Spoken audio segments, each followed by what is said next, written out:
V úvode roka, dňa 31. januára 2024, sme si pri pomníku Stretnutie armád už po 79. krát pripomenuli udalosti späté s hrôzami druhej svetovej vojny. Spomienkové stretnutie zorganizoval Odbor kultúry mesta Liptovských Hrádok v spolupráci so základnou organizáciou Zväzu protifašistických bojovníkov v Liptovskom Hrádku. My v boji viery v oceľ sme stuhli. My v boji za pravdu vedeli mrieť. My z cesty pravej ani krok neohli. Nám bude ďalej heslo borby znieť. Sloboda, rovnosť, bratstvo. My vieme trpieť, my vieme ísť hoď na galie, pre heslo, ktoré v duši znieje. Pre vieru otcov, materinskú reč, my vieme vytasiť i meč a mocne zavolať dosť. Už tradične prišli k pomníku položiť veniec občania Liptovského Hrádku i okolia, členovia základnej organizácie Slovenského zväzu protifašistických bojovníkov a predstavitelia mesta a uctili si tak všetkých, ktorí padli v boji za slobodu.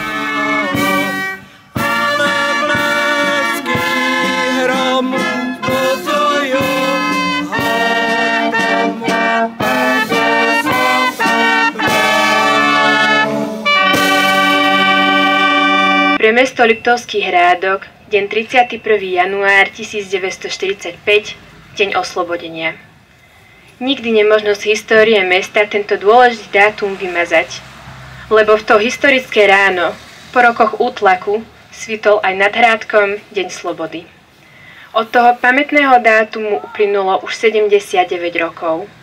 V tento deň vzdávame úctu všetkým tým, ktorí priniesli do nášho mesta slobodu a oslobodili mesto od fašizmu, ktorý počas druhej svetovej vojny pripravil o život milióny ľudí po celom svete. Dnes si pripomíname 79.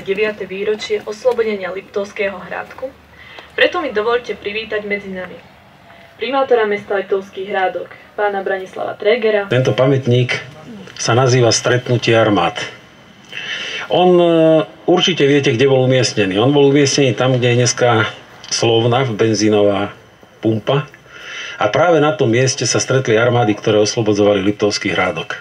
Bol to 4. ukrajinský front, alebo 4. ukrajinská armáda a potom Československý armádny zbor, ktorý sa ťahal do Liptovského Hrádku smerom od Liptovského Petra. A tu bola jedna taká zaujímavá vec, o ktorej Hrádočania veľmi málo vedia. Je tam taký pamätník, my sme ho aj obnovovali s 11 menami. Tu nás zahynulo 11 vojakov.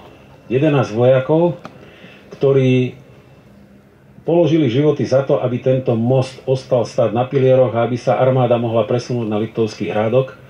A títo 11 ľudia boli zabití ostreľovačmi, ktorí strieľali z Vitališovej vilistej vežičky. V bojoch v Liptovskom Hrádku 31. zahynulo 6 vojakov. My sme boli hrdí na tých, ktorí za našu slobodu položili životy. Čest im pamiatke. Naša generácia žije už 79 rokov miery a mnohým sa táto hodnota javí ako samozrejmosť. Keď sa však pozrieme na okolitý svet a vidíme, že aj blízko pri nás, že vojna je stále strašná a nebezpečná. V súčasnosti je moderné šliapať po odkazu predkov, nevážiť si samých seba a preto musíme stále pripomínať, že naša sloboda bola draho vykopená. Čest ich pamiatke. Ďakujem. Ďakujem za príhovor pánovi Milanovi Šintajovi a ďalej by som poprosila o príhovor pána Juraja Veselého. Základy vlastne všetkého toho, čo máme okolo seba, vzniklo slobodou, ktorá sa dostala osloboditeľmi na naše územie a až tak v miery sme mohli vybudovať to, že tu spokojne žijeme, že máme školy, že máme zdravotnú starostlivosť na takej úrovni, ako je dneska. Takže tak, ako povedal predrečník, ako povedali predrečnícky, česť ich pamiatke. Sláva Liptovskému Hrádku, sláva Liptovu, sláva Slovensku a smrť fašizmu. Je veľmi dôležité si v dnešných pohnutých časoch neustále pripomínať udalosti, ktoré predchádzali tomu, aby sme dnes nepoznali hrôzu vojny a jej dopady nielen na Slovenskú republiku, ale aj na spoločnosť a celý svet.